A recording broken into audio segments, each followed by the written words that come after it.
I'm going to be talking about modern art movements. The three specific ones that I'm talking about is Cubism, Fauvism, and Surrealism.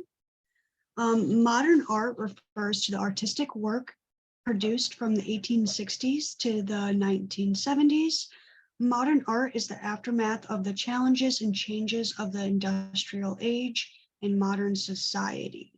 It is characterized by the rejection of past traditions and the willingness to experiment with new styles and techniques. The overlap of Cubism, Fauvism, and Surrealism communicates modernity because the styles and techniques used have influenced other art movements. You can see elements of these three art movements in art made today. The first modern art movement that I'm going to be talking about is Cubism. It was founded by Pablo Picasso and George Braque.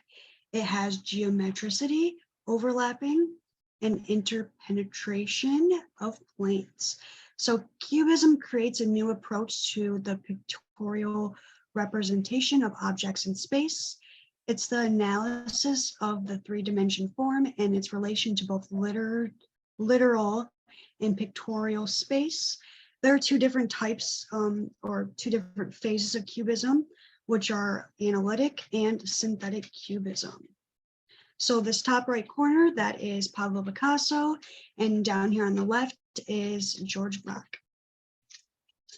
So analytic Cubism uses monochromatic color palette like browns, tans, whites, and blacks. It uses overlapping shapes and it uses deconstruction of shapes to make different viewpoints. An example of this would be a piece of painting called Violin and Palette. It was created in 1909 by George Braque. It combines several different angles of view into a single depiction. In this picture,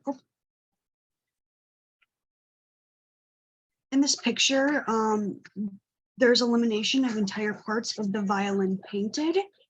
The form of the instrument at the bottom of the painting over here is fractured. The violin seems to be broken into geometric shapes, which can entail that it is Cubism. The upper left side over here doesn't recede while the bottom side does. The strings are broken right here into two different angular sections, and the neck is shortened. So the other phase of Cubism is synthetic Cubism. It uses bright colors, simple shapes, and little to no depth.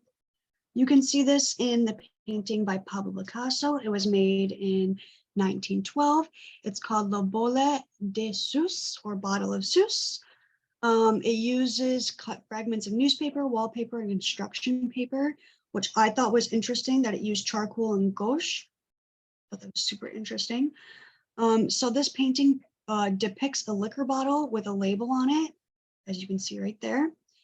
To the left of it, it depicts a glass and an ashtray with a cigarette and smoke coming out of it. These abstract fragmented elements all appear to rest on a blue table in front of the wall with diamond pattern wallpaper and newsprint. The text in this picture add to political and social dimension. This piece as a whole is a collage. I feel like collage is definitely one of my favorite styles of artwork. Another art movement that I'm going to be talking about is Fauvism. The main artist that contributed to this movement was Henri Matisse. It's intense coloring. They draw on emotional vulnerability, and it has depictions of light. Fauvism separates color from its descriptive representational purpose and allows it to exist on a canvas as an independent element. This was the first avant-garde art movement of the 20th century. There's heavily juxtaposition with this artwork, especially with the colors. An art piece that depicts Fauvism is La Danse. It was created in 1910 by Henri Matisse. It depicts 5 dancing individuals in bright red against a simple green background in a blue sky. It does use the traditional Fauvist color palette, which entails that it uses warm colors against the green and the blue backdrop. Matisse was intrigued by the idea of dancing and the potential to be moved by music. This interest was a reoccurring theme in a lot of his paintings, which I found interesting. The last modern art movement that I'm going to be talking about is Surrealism. The main contributor to Surrealism is Salvador Dali. The term that's socially associated closely with Surrealism is automatism. And automatism is a technique of subconscious drawing in which the artist allows his unconscious mind to take control. So it basically describes unconscious involuntary behavior. That mustache though. An example of Surrealism would be the persistence of memory or melting clocks or soft watches. The setting is the seashore of Catalona at Cape Cruz.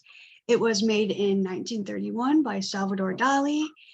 It depicts a dream world where ordinary objects have been distorted and displayed in unusual and illogical ways, which means that Dali painted common images in unfamiliar ways.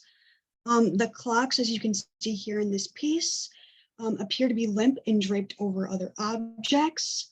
The softness of the clocks demonstrate that the hard and sturdy concept of time loses all meaning in the unconscious world. What I thought was really interesting, that the clocks were actually influenced by cheese. I think the cheese was called Camembert, and I'm a big cheese fanatic, so I thought that was funny of Salvador Dali to do. So the university press book that I chose was called Mapping Modernists. It was published in January 2019. It was, the authors were Elizabeth Harney and Ruth Phillips. It's about different perspectives from scholars about modern art produced by Indigenous and colonized artists. It illustrates how these artists engage with ideas of primitivism through visual forms and philosophical ideas. I didn't know what primitivism was, so I looked it up, and primitivism is a belief in the value of what is simple and unsophisticated, expressed through art and literature usually.